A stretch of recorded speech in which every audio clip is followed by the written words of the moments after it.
บายดีมื้อนี้เสาร์วันที่29และมื้อนี้สิพาพี่พาน้องมาเบิ่งงานแต่งหรือว่าเป็นงานร้องเนาะงานร้องตามประเพณีลาวเฮาลาวไต่มื้อนี้สิมาเบิ่งบรรยากาศงานร้องมันก็นี่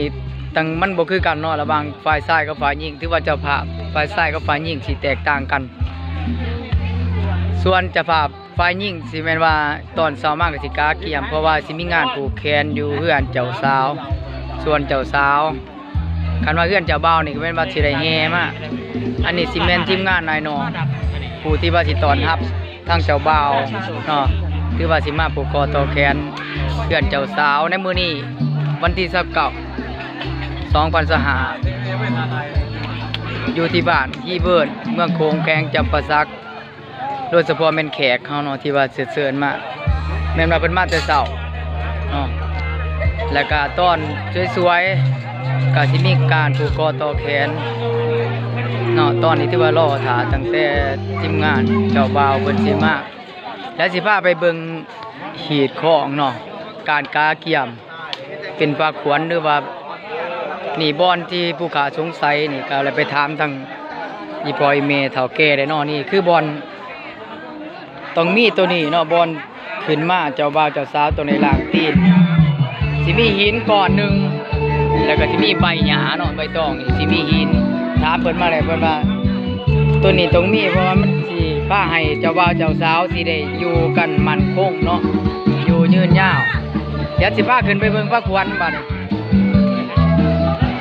ขึ้นไปเพื่อนเจ้าสาวมีกันหลายขึ้นมาเบิ่งทั้งเพื่อนบรรยากาศบอนสีเกี่ยมพร้อมเพื่อนเจ้าสาวเนาะเกี่ยมพร้อมในงานผูกแขนมื้อนี้แล้วก็เป็นเพื่อนทั้งเพื่อนนี่สิเป็นเพื่อนของหลานบ่าวน้อยเองเนาะได้สิพาพี่น้องมาเบิ่งบรรยากาศอยู่ข้างในเฮือนเนาะกาเกี่ยมนี่เป็นพระขวัญเนาะตามมีตามข้อนี่สิพามาเบิ่งเฒ่าแก่เฮาทั้งฝ่ายหญิงกับกาเกี่ยมพอรอท่าแต่ทั้งเจ้าบ่าวรอท่าแต่เวลาเนาะเพราะว่ามื้อนี้มันเวลาไหลก็คือ9:00 น 50 โมงเนาะสิเป็นเฮือนอันนี้เป็นเฮือนของป้าผู้ขายเองเนาะเป็นงานผูกแขนของหลานสาวเป็นงานร้องหรือว่าเป็นงานแต่งนี่คือผ้าขวัญแต่งตามมีตามข้องนี่ถือว่าแต่งเองเนาะบ่ได้จ้างเนาะบ่ได้จ้างนี่คือแต่งเองสีมือของเฒ่าแก่เฮาทั้งแม่ใหญ่เฮาทั้งพี่ทั้งน้องมาซอยกันอันนี้เป็นว่ากาเกียนแต่ว่านี่สำหรับผ้าขวัญเนาะจบงามมีเครื่องต่างๆกาเกียมสิเป็นเครื่องสมบัติสมมาเนาะระหว่างเคยเฒ่าแก่แนวเฮาอันนี้คือเจ้าภาพฝ่ายหญิงเนาะเป็นแม่เฒ่าบ่เฒ่าแล้วสิพาเขาไปเบิ่งห้องเบิ่งใจพี่น้องเฮาเบิ่งห้องก่อนห้องตัวเดี๋ยว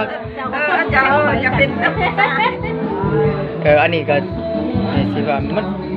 หลังจากสู่ขวัญนี่ยังได้มีนำรถเนาะมีนำรถให้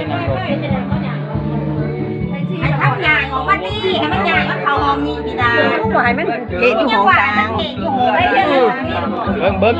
สิไปไอพี่ให้น้องเฮาเบิ่งเจ้าสาวเพจก่อนเพจเฮาผมสิ